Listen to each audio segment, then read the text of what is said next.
Colombianos, les traemos tremenda entrevista de la candidata posiblemente de Gustavo Petro, la señora Carolina Corcho, sobre esto que está pasando en la salud, sobre la UPC y sobre por qué las EPS quieren seguir cobrando más plata o que el gobierno les gire más dinero, pues para seguir derrochándolo. Se han encontrado muchas cosas como el facturar 15.000 veces un servicio de ambulancia a una sola persona, o como facturar servicios a personas ya fallecidas, hágame el favor, y dicen que la UPC no les alcanza, o cobrar procedimientos que valen 5 o 6 millones de pesos en más de 250 millones de pesos, hágame el favor. Por eso acá les traemos la información y no la desinformación como lo hacen medios pues tradicionales. Tenemos aquí al señor Celso Crespo que nos informa por qué estas EPS creen y están tan convencidas de que seguirán robando. Increíble.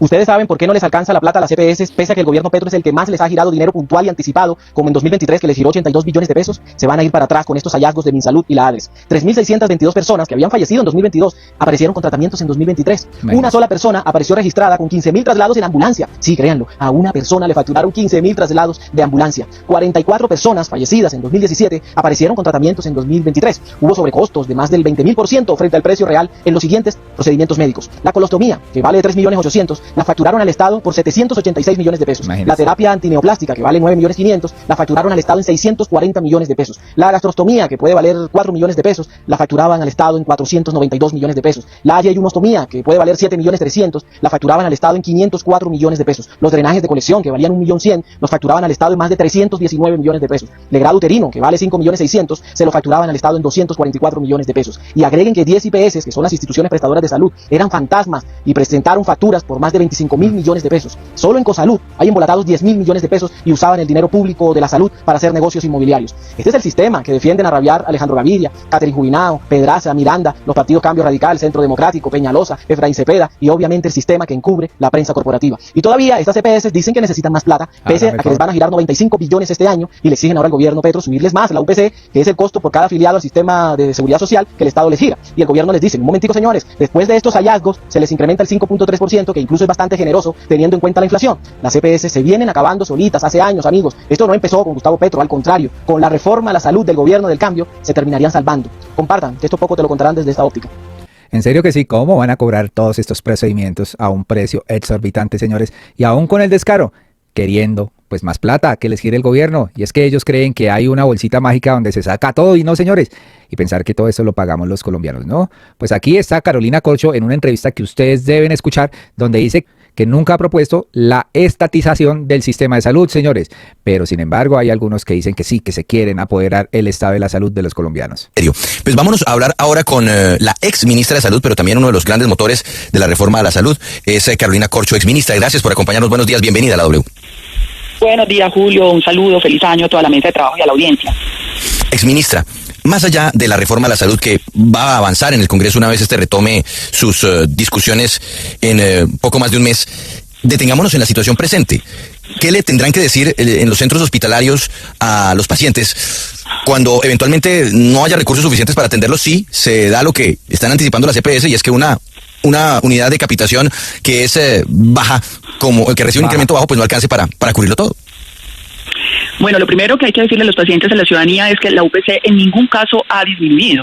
La UPC aumentó. El año pasado estábamos rondando por los recursos de la salud los 93 billones de pesos. Con este aumento vamos a llegar a casi a 100 billones de pesos. Hay un aumento de 5.3%. Está por debajo de las expectativas de las EPS, pero no está por debajo de la inflación. Eso es un primer elemento. Segundo, ese cálculo y ese aumento se da con base a los mismos datos e información que entregan las EPS. Y bajo esas consideraciones y esos datos que entregaron las EPS es que se propone ese aumento. En ningún caso, y no es cierto y no se puede decir, se ha disminuido la financiación de salud en el país. Y ahí tienen que estar tranquilos. Ahora, es que en este sistema de salud tenemos unos problemas, y es después de que se entrega esos recursos, ¿qué pasa con esos recursos? Ahí es donde yo llamo a las clínicas, a los hospitales y a la ciudadanía a estar pendientes, porque ya vemos lo que ha pasado. Entonces, ¿qué ha pasado? Un manejo discrecional, opaco, poco transparente. Pero concentrémonos. Necesitamos plata. Exministra, pero concentrémonos en lo que van a enfrentar los pacientes ahora, porque la política, por supuesto, está avanzando en el Congreso, y le señalaba que allí se dará la discusión de la reforma que ha avanzado. Pero hablemos de los pacientes y de la situación también financiera para hospitales y para las mismas EPS. ¿Cómo harán en las EPS y también en los hospitales y clínicas para incrementarle lo que corresponde al salario, según lo determinado por el gobierno, cuando el incremento de los recursos que van a recibir está muy por debajo de ese incremento salarial? Lo que dicen ellos, ¿no? Por supuesto, siempre quieren más plata para seguir construyendo sus clínicas privadas y demás, y no girarle a los hospitales como se debe, ¿cierto? Aquí sí salen de asolapadas estas EPS. Yo le digo lo que las EPS tendrían que hacer, y ojalá que el Congreso de la República apruebe la reforma para que no sea a discrecionalidad de las EPS, sino que sea obligatorio para todo el país. En este momento, para el año 2023, 309 EPS, 309, concentran el 76% de la facturación del sistema de salud, cuando en total son 11.000. Discrecionalmente se contratan a sí mismos. Estamos hablando de 64 billones que concentran en 309 clínicas y hospitales de más de 11.000 en este país. Eso no puede seguir pasando. Y yo hago un llamado a ASEMI, a las EPS, a los interventores a que inicien en un proceso de reestructuración justa y transparente con todos los prestadores de servicios de salud para que pueda ser bien atendida la gente. Eso no puede pasar. Van a recibir alrededor de 100 billones de pesos. No puede seguir pasando que se concentren en sus propias clínicas con negocios multimillonarios, porque aquí hay personas multimillonarias que no aportan valor agregado. Segundo elemento que tiene que pasar. Estoy escuchando que el viceministro está diciendo asuntos muy graves. Ojo, es que se entregaron el año pasado 93 billones de pesos a entidades particulares para que fueran manejadas para pagar tratamientos, para atender a los pacientes, y nos están diciendo que no tienen información, que nos entregan información inconsistente. Eso podría configurar un acto delictivo que tiene que ser investigado por los organismos de control, porque tú no puedes utilizar información inconsistente para el manejo de recursos públicos. Hago un llamado a la Fiscalía General de la Nación, a la Contraloría General de la República, a que se establezcan las responsabilidades penales y fiscales en los manejos de estos recursos públicos con denuncias que ya nosotros hemos interpuesto. Ojo, es que el año pasado, en el mes de abril, con diversas organizaciones de la sociedad civil, con los estados financieros de las EPS en mano, demostramos que no es cierto que los recursos fueron insuficientes. No es cierto, de acuerdo a los estados financieros. 13.2 billones de pesos en 4 años no aparecen claramente justificados en los estados financieros, y esperamos pronunciamientos de la Fiscalía. Ya la Contraloría General de la República se pronunció y dijo en el año 2020, el año de la pandemia, presunto desvío de 11.3 billones, apertura en firme, investigación de responsabilidad fiscal. Eso no puede seguir pasando en este país, porque los recursos están para que la ciudadanía sea atendida y no sea sometida al paseo de la muerte. Y lo peor de todo es que aquí estamos viendo cómo medios tradicionales están defendiendo a estas EPS, como congresistas, como Catherine Miranda, como Katy Jubinado, como la señora María Fernanda Cabal y Paloma Valencia, defienden a capa y espada a las EPS. Otro es el exministro Gaviria, ¿no? Acérrimo, que también fue ministro de Salud, pero nunca al ver esta crisis hizo algo, señores. Y ahora dice, no, que pobrecita las EPS. Hágame el favor, se les está dañando el negocio y quedaron al descubierto, señores. Aquí las muestras de corrupción son no justificables, se ven las pruebas y demás, y así como van a justificar que se les incremente la UPC cuando facturan 15.000 servicios de ambulancia a una sola persona. Es que son desgraciados y cínicos. Doctora Corcho, pero la mayoría de las EPS, las más grandes, importantes, están desde hace, casi un año en manos del Estado, del mismo gobierno. Es decir, el gobierno le gira el dinero o maneja a estas EPS y la plata está siendo manejada por ustedes, por el gobierno mismo. Es decir, ¿por qué atribuirle entonces la responsabilidad a las EPS? El primer elemento que tenemos que tener en cuenta es que los datos del cálculo de la UPC son del 2023. En el 2023 la mayoría de las EPS no estaban siendo intervenidas, y la más grande, que es la 9 EPS, tiene unas inconsistencias financieras enormes. Hablamos de billones de pesos. Ese es un primer elemento. El segundo elemento es que una intervención no es una reforma, porque cuando se interviene en esas EPS ya tienen pasivos enormes, porque hace años se les entregaron billones de pesos, dejaron deudas, arrasaron con clínicas y hospitales, y eso no lo resuelves con una intervención. La intervención es para proteger la garantía del derecho fundamental a la salud, y tomas una decisión que esperamos que el Congreso de la República aclare entonces cuál es la decisión que va a tomar, porque si no, ante el Estado de esas EPS que el gobierno interviene es porque ya vienen hace muchos años en déficit, porque ningún gobierno se preocupó por hacer transparentes los recursos de la salud, y en esas intervenciones se tiene que proteger el derecho a la salud. Pero esas intervenciones, ojo, pero se tiene que proteger el dinero mismo público, doctora Corcho, ¿o no? Porque le giró el gobierno. Esas EPS intervenidas funcionan bajo el actual marco legal. ¿Y cuál es el problema del actual marco legal? Que es el que el Congreso tiene que cambiar.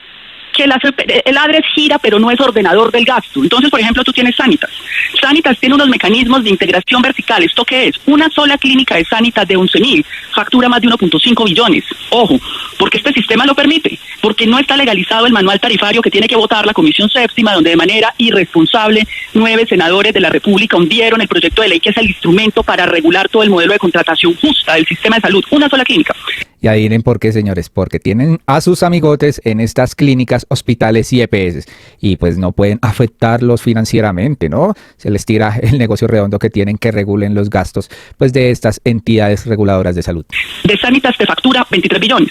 ¿Qué tiene que pasar con los interventores? Allí, insistimos, se tienen que instaurar auditorías forenses que le muestren al país claramente qué fue lo que pasó allí, y se debe reestructurar los mecanismos de contratación, porque la plata no va a alcanzar.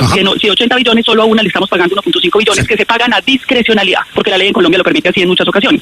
Pero, doctora Corcho, yo insisto que yo tengo la preocupación es de los pacientes, de los actuales y los futuros, porque yo oigo a la directora de ASEMI y ella dice, pues se pone en riesgo la salud y la vida de los pacientes. Y para muchos pacientes esta discusión, que usted la conoce bien porque usted es una técnica y la maneja con los criterios que tiene sobre ella, no le llega a esa gente. Esa gente está preocupada a esta hora si este año le van a dar su tratamiento, si se tiene que preocupar además por las medicinas, todo lo demás. Yo sé que usted ya no hace parte del gobierno, pero usted puede garantizar que con este aumento a los pacientes que hay hoy y a los futuros pacientes se les puede garantizar el servicio. Mira, yo sí que he estado preocupada por los pacientes, porque pues de hecho yo vengo haciendo parte de la Comisión de Seguimiento de la Sentencia T760 del 2008, donde la Corte Constitucional advirtió desde el año 2008, si hay un manejo ineficiente de los recursos públicos de la salud, no se van a atender bien a los pacientes. A mí me preocupa es que haya manejo ineficiente de casi 100 billones de pesos que se va a girar, porque vuelvo y repito, aquí no se disminuyó la UPC, aquí se aumentaron los recursos para la salud, eso debe ser claro y esa es la verdad. Sí. También es cierto que yo he leído los informes de la ANDI y de ASEMI y no tienen datos claros. Es que esto no se puede resolver a discrecionalidad de las EPS.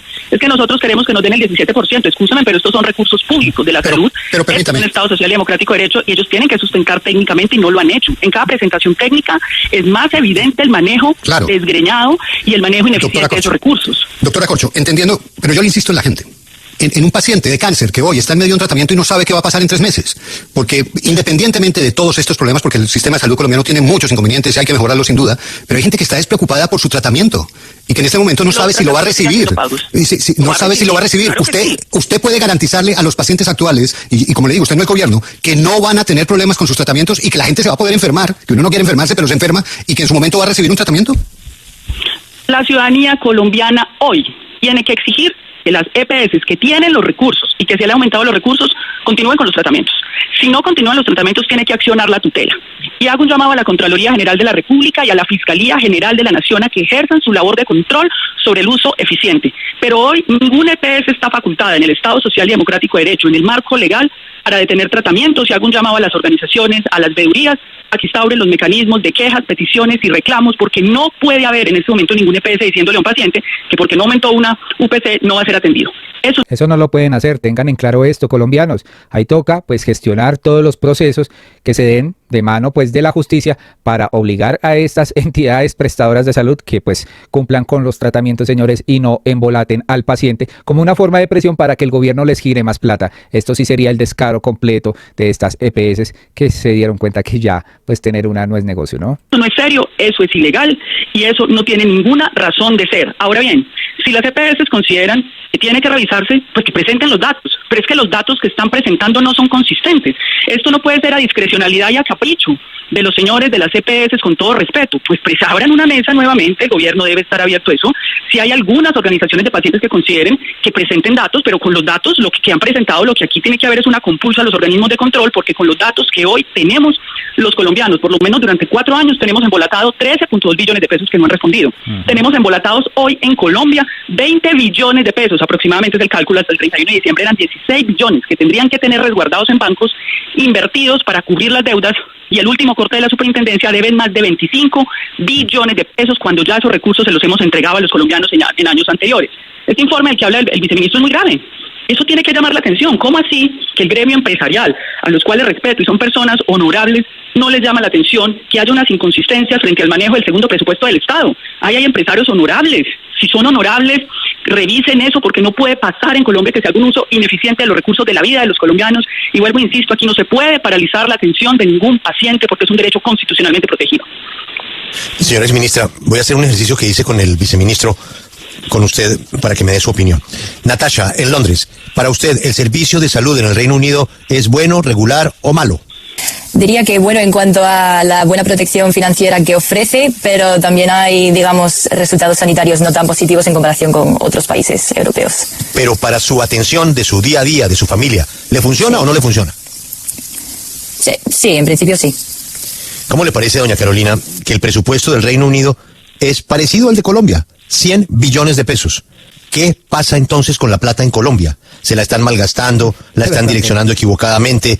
Usted dice hay muchos empresarios honorables, pero los que no son honorables se la están robando. ¿Qué pasa con un presupuesto parecido al del Reino Unido? Doctora Carolina, que usted sabe mejor que yo, que es un sistema de salud ejemplar para el mundo. Tres hechos, Julio, tres hechos importantes que se están presentando aquí. Contraloría General de la República abrió proceso por responsabilidad fiscal por 11.3 billones de pesos. Segundo elemento, denuncia interpuesta ante la Contraloría y la Fiscalía por presunto desvío, defraudación al Estado, a los colombianos, de 13.2 billones de pesos. Tercer elemento, Superintendencia de Salud. Doctor Giovanni Rubiano denuncia a Cosalud por estar utilizando los recursos presuntamente de manera indebida por un préstamo. Los colombianos estábamos utilizando, de acuerdo a esta denuncia, esos recursos para pagar intereses por un préstamo de 200.000 millones de pesos que hicieron a través de una empresa de papel cuyo patrimonio es de 10 millones de pesos. Que me diga alguien en Colombia, ¿quién con una empresa de 10 millones de pesos le prestan 200.000 millones de pesos? Increíble. A nadie. Eso lo soportaron con los recursos de la UPC. Y eso es lo que conocemos. Entonces, en ese sentido, yo sí quiero hacer un llamado. Eso no se puede aceptar en Colombia. No podemos silenciarnos frente a esos hechos, y yo sí le hago un llamado respetuoso a SEMI, a la ANDI, a que cotejen eso en las cifras. ¿Por qué omiten el tema de las reservas técnicas en las cifras en las que ellos presentan? ¿Por qué omiten el tema de estos escándalos? ¿Por qué omiten las inconsistencias de los estados financieros de las EPS, donde se demuestra inclusive que Sura tenía utilidades? Que es mucho más los ingresos que se reportan en los estados financieros que los egresos y que los costos que ellos proyectan. ¿Qué le tienen que decir al país frente a las deudas de más de 25 billones de pesos que no han pagado a clínicas y hospitales? ¿Y qué tienen que decir respecto a los 16 billones que al 31 de diciembre tendrían que tener en bancos invertidos para pagar las deudas? Creo que esas son respuestas que nos deben a los colombianos y no puede haber excusas para paralizar tratamientos. No puede haber excusas. Doctora Carolina, la última pregunta es sobre un escenario absolutamente hipotético, que es posible que usted no acepte y que niegue. Pero es un hecho que usted es una potencial candidata a la presidencia de la República. En un eventual gobierno suyo, ¿la salud en Colombia será totalmente estatizada? Mire, Julio, nunca hemos propuesto la estatización del sistema de salud. El 80% de la prestación de las clínicas en Colombia son privadas. Quienes han arrasado y han cerrado esas clínicas son las EPS que no la contratan, que se contratan a sí mismos, que pagan el 60% del presupuesto en sus propias clínicas. Esos son los que han estado en contra del sector privado, de las clínicas, de los esfuerzos de muchos médicos por poner su prestación de servicios. Nunca hemos propuesto acabar el sector privado. Lo que sí estamos proponiendo es lo que un Estado de Derecho tiene que hacer. Es un manejo público y transparente de los servicios de la salud y de los recursos de la salud. El manejo de lo público no es lo estatista. Lo público significa que todo sea claro sobre la mesa, a la luz de los ojos de toda la ciudadanía. Ustedes hacen parte, por ejemplo, como prensa, de lo público, y no quieren decir que estén dentro del Estado. Ustedes discuten asuntos de interés público, pero lo que no puede pasar en Colombia es que 93 billones de pesos se manejen a discrecionalidad en las alcantarillas sin el conocimiento de la ciudadanía, cuando de eso depende la vida de millones de colombianos y colombianas del país. Es decir, que en su gobierno convivirán los privados que tengan absoluta claridad con el manejo de sus finanzas. Lo que te estoy diciendo es que la reforma a la salud que nosotros propusimos, que nosotros hemos discutido y que respaldamos y que el Congreso de la República tiene allá, que es un instrumento para resolver este problema. Ojo, es una contradicción que un senador o senadora de la República venga y se queja de eso cuando no han permitido que el país avance en el instrumento para resolver el problema de la crisis acumulada de la salud. Esa reforma contempla el sector privado de manera central en la prestación de servicios. No hemos dicho aquí que se va a cerrar el Pablo Tobón Uribe ni que se va a cerrar la Clínica Fundación Santa Fe de Bogotá. No, son reglas de juego transparentes. Un empresario honorable lo va a hacer porque lo está haciendo bien. El que no, pues se va a preocupar. Quien esté en este momento haciendo saqueo de recursos públicos de la salud con destinación específica, pues tiene que estar muy preocupado. Pero quienes están trabajando de manera honorable tienen que estar tranquilos, porque la reforma lo que quiere poner es en orden mecanismos de contratación públicos, auditorías permanentes y recurrentes. Mira esto del cálculo del UPC. Se hace con datos de autorreporte de las EPS, datos inconsistentes, pero no hay sistemas de auditoría. Por ejemplo, hace poco el Fondo ADRES contrató unas auditorías concurrentes para el SOAT. ¿Y qué encontraron? Que habían potreros, restaurantes facturándole al SOAT. Solo con la instalación de la auditoría por parte del ADRES, que nunca se le ocurrió hacer una auditoría de esas a ninguno de los anteriores gobiernos que hoy están en la oposición a la reforma, se disminuyó el 50% de la facturación, porque eso disuadió a todos aquellos quienes estaban utilizando potreros, fincas, instituciones inexistentes, clínicas fantasmas para defraudar al Estado colombiano. Esas son medidas estructurales que contiene la reforma a la salud. Eso que hizo en el ADRES es lo que queremos que se haga en todo el sistema de salud.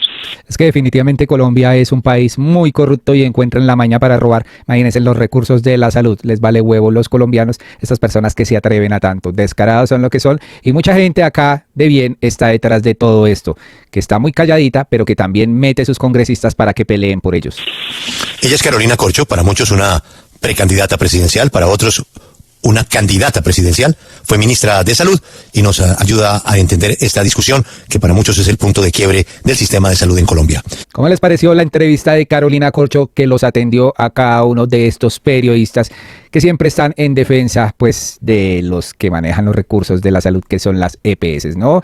Y es que Alejandro Gaviria sale a defender también, aquí a compensar, y dice: el debido proceso es fundamental en cualquier democracia. Cabe señalar que con base en un estudio preliminar no publicado oficialmente, mediocre en mi opinión, no deberían hacerse acusaciones temerarias, que poco a poco se irán conociendo la verdad sobre las mentiras, ¿no? Y sobre el comunicado que sacó Compensar, pues dice lo siguiente: en respuesta a las acusaciones infundadas sobre la entrega de información errada por parte de Compensar EPS para el cálculo de la UPC 2025, manifestamos categóricamente que la información suministrada de nuestra parte es totalmente veraz y corresponde a la realidad de los servicios prestados a nuestros afiliados, incluyendo los datos de frecuencias de uso y severidad, tal como lo verifican de forma permanente los entes de control que nos vigilan. Entonces, ¿qué tienen que decir sobre pues la facturación a personas ya fallecidas, ¿no? Los registros de personas fallecidas fueron revisados en detalle por nuestros equipos técnicos, reiterando que corresponden a servicios prestados en vida, cuyo proceso administrativo de legalización de cuentas, facturación y pago se realizó post-mortem, y debido al desenlace de dichos casos, cumpliendo siempre con los requisitos y soportes establecidos para tal fin, pues se dieron después de esto, ¿no? Y ahí es donde entra Paloma Valencia diciendo que no, que esto era facturación. Un año después, facturación, señores, un año después del deceso de varias personas.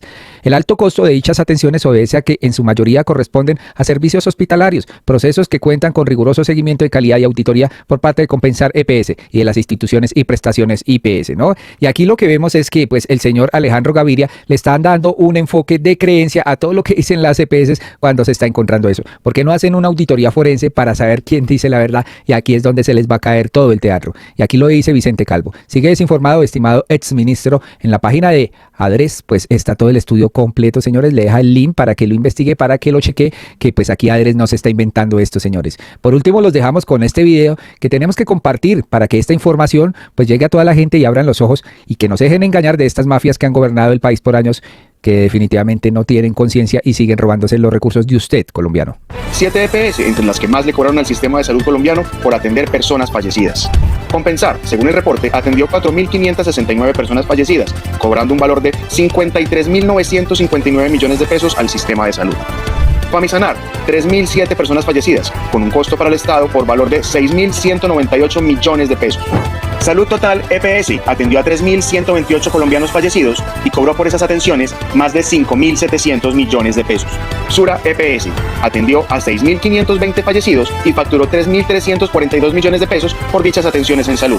Fondo de Pasivo Social de Ferrocarriles Nacionales de Colombia atendió 612 usuarios fallecidos y por estos servicios facturó casi 2.500 millones de pesos.